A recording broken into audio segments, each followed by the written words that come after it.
Welcome to Happy Kids Learning! ఒక అందమైన అడవిలో ఒక చిన్న కుందేలు ఉండేది. అది చాలా మంచిది. అదే అడవిలో ఒక చిన్న ఉడుత కూడా ఉండేది. ఉడుత చెట్లపైకి ఎక్కుతూ గింజలు సేకరించేది.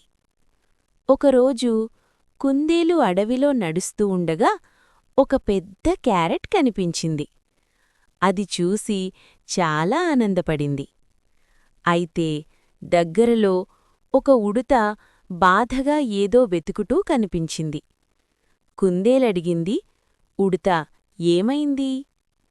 ఉడుత చెప్పింది, నా క్యారెట్ పోయింది. కుందేలు తన చేతిలో ఉన్న క్యారెట్ చూపించి, ఇది నీదేనా? అని అడిగింది.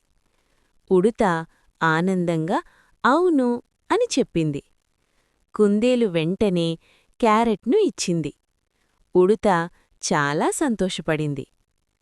ఆ రోజునుంచి ఇద్దరూ మంచి స్నేహితులయ్యారు. Thanks for watching! Please subscribe!